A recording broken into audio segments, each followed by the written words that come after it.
Hello friends, welcome to our YouTube channel Lakshya the goal. आज हम लोग पॉलिटी का एक और इम्पॉर्टेंट टॉपिक डिस्कस करेंगे, भारत की शासन प्रणाली, गवर्नेंस सिस्टम इन इंडिया। उससे पहले हम लोग लास्ट वीडियो में पूछे गए अभ्यास प्रश्न को देख लेते हैं। क्वेश्चन था कि संविधान की अनुसूची 6 इनमें से किस राज्य में लागू नहीं होती है, और आपके चार ऑप्शन थे असम, मेघालय, त्रिपुरा और मणिपुर। तो आपका राइट आंसर होगा मणिपुर, क्योंकि आपकी जो अनुसूची 6 है उसमें 4 राज्यों के बारे में बात की गई है, असम, मेघालय, त्रिपुरा और मिजोरम। इसमें मणिपुर नहीं है, इसलिए राइट आंसर आपका ऑप्शन डी होगा। तो चलिए स्टार्ट करते हैं आज के क्वेश्चंस। आपके पहला क्वेश्चन है, संसदात्मक शासन व्यवस्था में कौन से इन चारों में से लक्षण होते हैं? तो पहला है आपका, न्यायपालिका का कार्यपालिका पर नियंत्रण होता है, बिल्कुल गलत। कार्यपालिका का न्यायपालिका पर नियंत्रण होता है, गलत। कार्यपालिका का विधायिका पर नियंत्रण होता है, गलत। और ऑप्शन डी है आपका, विधायिका का कार्यपालिका पर नियंत्रण होता है। तो ये बिल्कुल राइट आंसर है, क्योंकि आपकी जो भारत की शासन व्यवस्था है उसमें विधायिका के अंदर कार्यपालिका आती है और न्यायपालिका बिल्कुल स्वतंत्र है। तो जब कार्यपालिका विधायिका के अंदर है तो विधायिका का कार्यपालिका पर नियंत्रण भी रहता है। तो ऑप्शन डी आपका राइट आंसर होगा। नेक्स्ट क्वेश्चन देख लेते हैं, निम्नलिखित में से कौन सा एक भारतीय संविधान का दर्शन नहीं है? आपके ऑप्शन है कल्याणकारी राज्य, ऑप्शन बी समाजवादी राज्य, ऑप्शन सी राजनीतिक समानता, ऑप्शन डी साम्यवादी राज्य। तो आपका जो भारतीय संविधान है वो कल्याणकारी राज्य की भी अवधारणा रखता है, समाजवादी राज्य की भी, और राजनीतिक समानता भी है उसमें, बट साम्यवादी राज्य नहीं है। साम्यवादी राज्य क्या होते हैं? देखिए, वह समाज, एक ऐसा समाज, ये बहुत ही आदर्श समाज की कल्पना करता है कि जो वर्ग विहीन हो और वहाँ पर राज्य की आवश्यकता ही खत्म हो जाए। तो ऐसा तो भारत में नहीं है। तो जो भारतीय संविधान है वो साम्यवादी राज्य का दर्शन नहीं देता है। बाकी तीन आपके सही होंगे, तो बट पूछा जा रहा है नहीं, तो ऑप्शन डी आपका राइट आंसर हो जाएगा। तो नेक्स्ट क्वेश्चन देख लेते हैं, कल्याणकारी राज्य का उद्देश्य है। ऑप्शन ए है आपका, अधिकतम संख्या का अधिकतम कल्याण सुनिश्चित करना। बी है, कमजोर वर्गों के कल्याण का प्रबंध करना। सभी नागरिकों को स्वास्थ्य सुविधाएं प्रदान करना, और उपरोक्त में से कोई नहीं। देखिए, यहाँ पर आपका राइट आंसर हो जाएगा ऑप्शन ए, कल्याणकारी राज्य का उद्देश्य है कि अधिकतम संख्या का अधिकतम कल्याण सुनिश्चित करना। देखिए, आपके बी और सी भी पढ़ के आपको लग रहा होगा ये भी तो सही है। ठीक है, अधिकतम संख्या में ही आपके कमजोर वर्ग भी आ जाएंगे और स्वास्थ्य सुविधाएं भी आ जाएंगी। तो जब आपको कभी ऐसा लगे कि एक से अधिक आंसर आपके सही हो रहे हैं ऑप्शन, तो क्या करिए, देखिए कौन सा ज़्यादा उपयुक्त है, वही आपका राइट ऑप्शन होगा, और इसमें आपका राइट आंसर हो जाएगा ऑप्शन ए। नेक्स्ट क्वेश्चन देख लेते हैं, निम्नलिखित में से कौन सा राज्य सबसे महत्वपूर्ण तत्व है राज्य का? तो आपके ऑप्शन हैं ध्वज, राजधानी, संप्रभुता और शासनाध्यक्ष। देखिए, पहले हम देख लेते हैं कि राज्य के महत्वपूर्ण तत्व होते कौन कौन से हैं। तो राज्य के 4 महत्वपूर्ण तत्व होते हैं, संप्रभुता, जनसंख्या, भूभाग और शासनाध्यक्ष। तो देखिए, बिना संप्रभुता के जनसंख्या, भूभाग और शासनाध्यक्ष की कोई वैल्यू नहीं रह जाती है। देखिए, आज़ादी से पहले क्या था, 1947 के पहले जो भारत में जनसंख्या भी थी, भूभाग भी था और शासनाध्यक्ष भी थे, अंग्रेज थे शासन करने के लिए। इन सब के होते हुए भी क्या नहीं थी भारत के पास? संप्रभुता नहीं थी। और जहाँ पर जिस देश के पास संप्रभुता ना हो वो राज्य नहीं बन सकता है। तो राज्य का सबसे महत्वपूर्ण तत्व पूछा जा रहा है तो वो है संप्रभुता। इसके बिना बाकी तत्व बेकार है। तो राइट आंसर आपका हो जाएगा ऑप्शन सी। नेक्स्ट क्वेश्चन देख लेते हैं, निम्नलिखित में से कौन सी भारतीय संविधान की विशेषता नहीं है? ठीक, तो ए है संसदात्मक सरकार, भारत में ये भी है। अध्यक्षात्मक सरकार, ये नहीं है। ऑप्शन सी है स्वतंत्र न्यायपालिका, ये भी है। ऑप्शन डी है संघात्मक सरकार, ये भी है।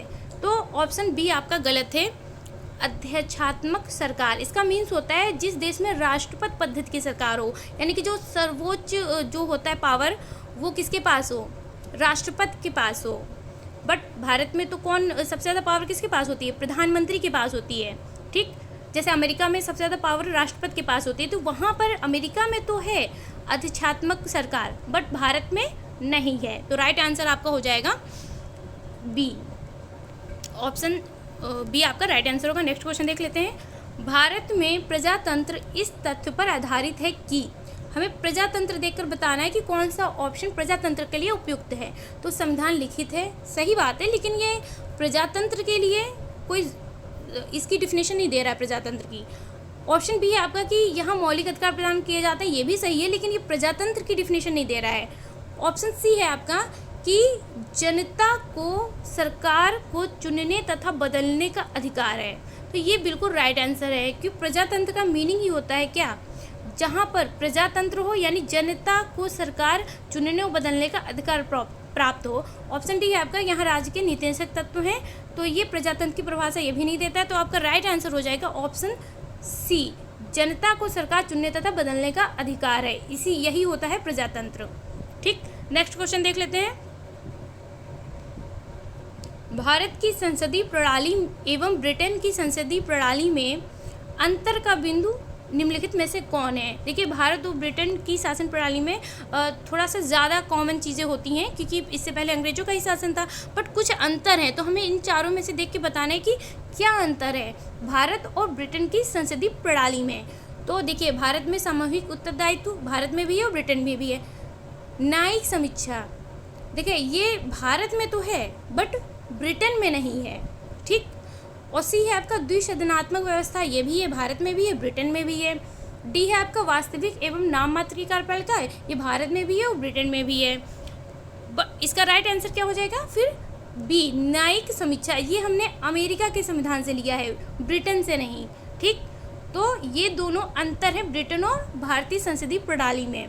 तो राइट आंसर आपका ऑप्शन बी होगा। नेक्स्ट क्वेश्चन देख लेते हैं। किसने कहा था भारत अर्धसंघात्मक राज्य है। आपके ऑप्शन है Harold Laski, Ivor Jennings, Lord Bryce, K C. Wheare right option आपका होगा ऑप्शन डी, केसी वियर ने भारत को एक अर्धसंघात्मक राज्य कहा है। अर्धसंघात्मक राज्य का मतलब होता है कि एकात्मकता का गुण लिए हुए संघात्मक व्यवस्था। ठीक, तो भारत में थोड़ी सी एकात्मकता भी है और थोड़ी सी संघात्मकता भी है, तो दोनों को मिला करके इन्होंने एक नया नाम दे दिया अर्धसंघात्मक राज्य। तो ऑप्शन डी आपका राइट आंसर है। नेक्स्ट क्वेश्चन देख लेते हैं। भारतीय राजनीतिक पद्धति के बारे में निम्नलिखित में से कौन सही नहीं है। हमें गलत आंसर बताना है। धर्मनिरपेक्ष राज्य, ये भी सही है। संसदीय पद्धति की सरकार, ये भी सही है। संघीय नीति, ये भी सही है। राष्ट्रपति पद्धति की सरकार, ये गलत है, क्योंकि भारत में क्या है आपका संसदीय व्यवस्था है, राष्ट्रपति पद्धति नहीं है। राष्ट्रपति पद्धति भी आपको बताया था, जिसमें अध्यक्षात्मक सरकार होती है, मतलब राष्ट्रपति के पास सबसे सुपर पावर होती है, जैसे अमेरिका में है, बट इंडिया में ऐसा नहीं है। तो कौन सा ऑप्शन आपका राइट हो जाएगा, नहीं पूछा जा रहा है, तो राइट आंसर हो जाएगा आपका ऑप्शन डी। नेक्स्ट क्वेश्चन देख लेते हैं। गणतंत्रीय अवधारणा से संबंधित निम्नलिखित में से कौन एक नहीं है। पहला है आपका एक राज्य जिसमें जनता सर्वोच्च हो। तो क्या ऐसे राज्य को गणतंत्र कहेंगे? नहीं, सॉरी, इसमें आपको बताना है कि कौन सा एक नहीं है, तो हमें इसमें गलत आंसर चूज करना। तो एक राज्य जिसमें जनता सर्वोच्च है, तो ये तो बिल्कुल सही है, हम भारत के लोग, तो ये तो सर्वोच्च जनता है ही है। नेक्स्ट है आपका सर्वोच्च शक्ति निर्वाचित प्रधान में निहित हो, तो ये भी सही है, जो निर्वाचन के थ्रू जो चुनकर आते हैं उनमें शक्ति निहित होती है। और सर्वोच्च शक्ति एक राजा के समान एक ही व्यक्ति में निहित हो, तो ये तो गलत ऑप्शन है आपका। ऑप्शन डी है एक ऐसी सरकार जो जनता द्वारा निर्वाचित प्रतिनिधियों की हो, ये भी सही है। तो आपका इसके अकॉर्डिंग राइट आंसर हो जाएगा ऑप्शन सी, जो हमें गलत बताना है। सर्वोच्च शक्ति एक राजा के समान एक ही व्यक्ति में निहित हो, तो ऐसे तंत्र को हम गणतंत्र नहीं कहते हैं, क्या कहते हैं? राजतंत्र कहते हैं। ठीक, तो ऑप्शन सी आपका राइट आंसर होगा। चलिए, आपके क्वेश्चन सॉल्व हो गए हैं। आपका अभ्यास प्रश्न देख लेते हैं आज का। भारत में राजनीतिक सत्ता का प्रमुख स्रोत कौन है? तो इसका आंसर आप लोगों को कमेंट बॉक्स में बताना है, और मैं हिंट दे देती हूँ कि आप जैसे ही प्रस्तावना पढ़ेंगे आपको समझ में आ जाएगा इसका राइट आंसर क्या होगा। तो इसका आंसर कमेंट बॉक्स में ज़रूर दीजिएगा। आई होप आज का वीडियो आप लोगों को पसंद आया होगा। ऐसे ही आपको आगे भी वीडियो मिलते रहेंगे। Thank you so much.